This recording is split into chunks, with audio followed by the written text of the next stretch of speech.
एक बार की बात है, मीनापुर नाम के एक छोटे से गांव में गीता नाम की औरत अपने दो बेटों के साथ रहा करती थी। उसके दोनों बेटे बहुत ही कामचोर थे। वो कुछ भी काम नहीं करते थे। वो दिन भर घर पर ही नकारों की तरह पड़े रहते थे और वो अपनी माँ की किसी भी काम में मदद नहीं किया करते थे। बेचारी गीता पूरे दिन घर में काम अकेली ही किया करती थी और बाहर खेतों में भी काम वो करने जाती थी ताकि अपने घर का गुजारा कर सके। गीता के पति का देहांत कुछ सालों पहले ही हो गया था, इसीलिए अब पूरे घर को वो ही संभालती थी।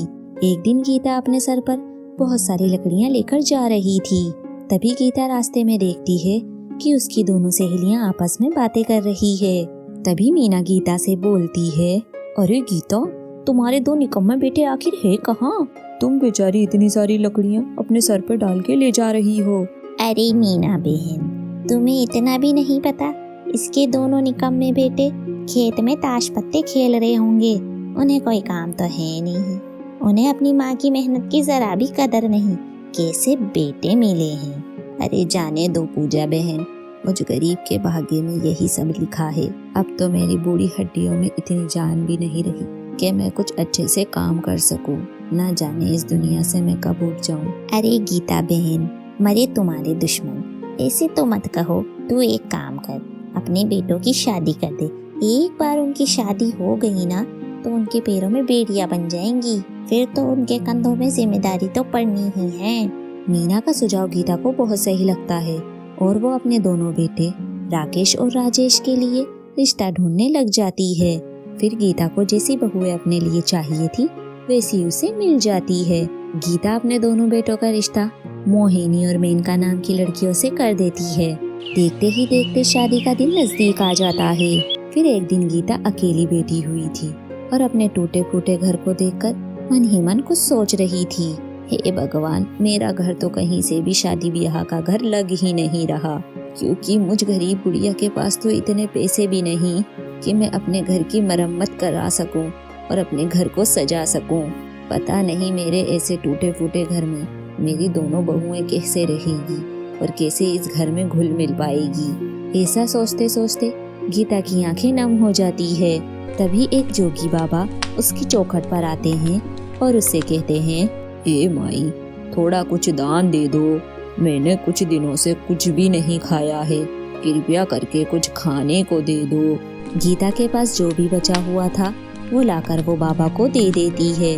गीता का दिया हुआ भात बाबा खा लेते हैं और अपना पेट भर लेते हैं। तभी बाबा गीता से कहते हैं, ए माई, चिंता मत करो, तुम्हारे घर की गरीबी तो कुछ दिन में मिटने वाली है। बस माई, तू थोड़ा सब्र रख, सब्र का फल मीठा ही होगा। गीता को आशीर्वाद देने के बाद बाबा वहाँ से चले जाते हैं और बड़े ही साधारण तरीके से गीता अपने दोनों बेटों की शादी कर देती है और मोहिनी और मेनका को अपने घर की बहू बनाकर ले आती है। गीता की बहुएं दिखने में बहुत ही ज्यादा सुंदर थी। मोहिनी की आंखें बहुत ही ज्यादा सुंदर और आकर्षित थी और मेनका के बहुत ही घने और लंबे बाल थे, जिससे उसकी खूबसूरती में चार चांद लग जाते थे। तभी गीता दरवाजे पर आरती की थाली लिए हुए खड़ी थी और वो अपनी बहुओं से कहती है, अरे आओ मेरी दोनों घर की लक्ष्मियों, तुम्हारा घर में बहुत बहुत स्वागत है। गीता अपने बेटे और बहुओं की आरती करती है और अपनी दोनों बहुओं को आराम करने के लिए कहती है, अरे मेनका और मोहिनी, तुम दोनों थक गई होगी, तुम दोनों थोड़ा जाके आराम कर लो। दोनों बहुएं अपने अपने कमरे में चली जाती है। अगली सुबह होते ही दोनों बहुएं घर का काम करने में लग जाती है। तभी मोहिनी मेनका से कहती है, चलो मेनका, हम रसोई घर में चलते हैं। वैसे भी हमने घर का सारा काम कर लिया है, अब हम दोनों अपनी रसोई की रस्म पूरी कर लेते हैं। लेकिन दीदी, रसोई में तो एक भी अनाज का दाना ही नहीं है, हम खाना कैसे बनाएंगे? अच्छा, तो ऐसी बात है, लगता है हम दोनों को अपने असली रूप में आ जाना ही चाहिए। तभी अचानक से दोनों बहुओं में तेज रोशनी निकलने लगती है और दोनों बहुएं सूरज की तरह चमकने लगती है। मेनका की आंखें बहुत खूबसूरत थी और देखते ही देखते उसकी आंखों से रोशनी निकलती है और थोड़ी ही देर में वहाँ पर बहुत सारा खाना प्रकट हो जाता है, जिसकी खुशबू पूरे घर में फैल जाती है। वो खाना दिखने में बहुत ही ज्यादा स्वादिष्ट था। चलो दीदी हम जल्दी से जाकर खाना लगा देते हैं। और सभी खाने की खुशबू सुनकर खींचे खींचे चले आते हैं। गीता के दोनों बेटे खाना खाने लगते हैं। खाना बहुत ही ज्यादा स्वादिष्ट था। वो खाने की बहुत ही ज्यादा वाहवाही कर रहे थे। उन्हें खाना बहुत ही ज्यादा पसंद आता है। अरे मेनका और मोहिनी, तुमने तो खाना बहुत ही ज्यादा स्वादिष्ट बनाया है। ये तो बहुत ही ज्यादा लाजवाब है। क्या बात है, मेरी तो दोनों बहुओं के हाथों में तो जादू है। जब गीता के दोनों बेटे बाहर चले जाते हैं तो गीता अपनी बहुओं से कहती है, अरे मेरी प्यारी बहुओं, रसोई घर में तो एक अनाज का दाना भी नहीं था, फिर तुमने खाना बनाया कैसे? अरे माँ जी, हमने खाना बना दिया। अनाज कहाँ से आया इस बात की चिंता आप मत कीजिए। आपको खाना अच्छा लगा, बस हम इस बात से बहुत ज्यादा खुश हैं। मोहिनी और मेनका अपनी जादुई शक्तियों के बारे में अपनी सास और अपने पति को नहीं बताती है। अब दोनों बहुएं घर का काम मिलकर ही किया करती थी और वो अपने जादू से हर काम आसानी से कर लिया करती थी। मेनका, गीता और मोहिनी में आपस में बहुत बनती थी। ऐसा लगता ही नहीं था कि वो बहुएं हैं, बल्कि वो उसकी बेटियां लगती थी। गीता अपनी दोनों बहुओं को बेटियों की तरह प्यार ही किया करती थी। एक दिन की बात है, मेनका और मोहिनी शिव जी की बहुत बड़ी भक्ति, वो उनकी तस्वीर के आगे खड़ी हो जाती है और दोनों प्रार्थना करने लगती हैं। उन दोनों के पास जो भी शक्तियाँ थी वो शिव जी की ही दी हुई थी।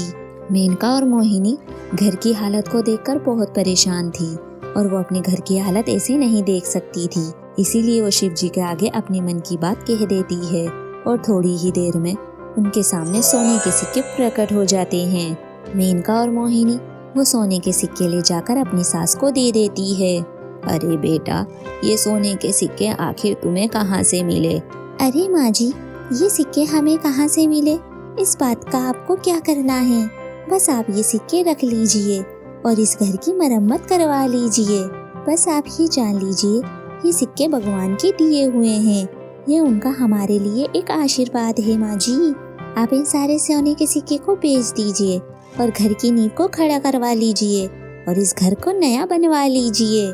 गीता अपनी दोनों बहुओं की बात मान लेती है और वो सिक्के ले जाकर सुनार को बेच देती है, जिसके बदले में गीता को ढेर सारे पैसे मिल जाते हैं।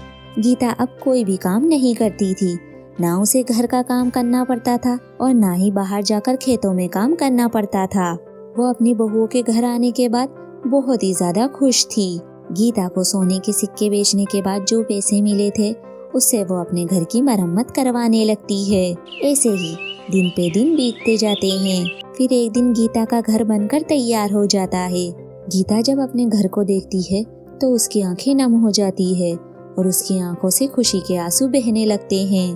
तभी एक दिन गीता की दोनों सहेलियां उसके घर आती है और उससे कहती है, अरे गीता बहन, तुम्हारी बहुएं तो बहुत ही ज्यादा भाग्यशाली हैं। ये तो लक्ष्मी है, लक्ष्मी। तेरी दोनों बहुएं आने के बाद तेरे तो भाग ही बदल गए। क्या बात है, तूने तो इतना बड़ा घर बनवा लिया। तू तो महारानी लगने लगी है। तेरा इतना बड़ा घर बन गया, तूने तो हमारा मुंह ही मीठा नहीं करवाया। अरे मौसी जी, बताइए आप क्या खाएंगी, हम अभी आपके लिए बना देते हैं। अरे बेटा, तू एक काम कर, तू अपने हाथ की खीर ही बना के खिला दे, हम तो वही खा लेंगे। मेनका और मोहिनी रसोई में खाना बनाने के लिए चली जाती है और दोनों बहनें आंखें बंद करती है और देखते ही देखते उनके आगे खीर प्रकट हो जाती है। चलो मेनका, अब चलते हैं, हम मौसी जी को ये खीर परोस देते हैं। अरे मोहिनी, हमें वहाँ तक जाने की क्या जरूरत है, हम अपनी शक्तियों का भी इस्तेमाल कर सकते हैं। देखते ही देखते खीर की कटोरियाँ हवा में उड़ने लगती है और मौसी जी के टेबल पर जाकर रुक जाती है। ये देखकर गीता की सहेलियां हैरान हो जाती है और साथ ही साथ गीता भी ये नज़ारा देखकर चौंक जाती है। अब गीता को धीरे धीरे समझ आने लगा था कि उसके घर में कुछ जादुई शक्तियां हैं, लेकिन ये शक्तियां है किसकी और इसे इस्तेमाल कौन कर रहा है। मोहिनी और मेनका अपनी शक्तियों को आखिर छुपाएंगी कैसे, और क्या मेनका और मोहिनी अपनी जादुई शक्ति के बारे में अपनी सास को बता पाएंगी। आगे की कहानी जानने के लिए आपको अगले एपिसोड का इंतजार करना होगा। तब तक आप हमारे वीडियो को लाइक करें और हमारे चैनल को सब्सक्राइब करें।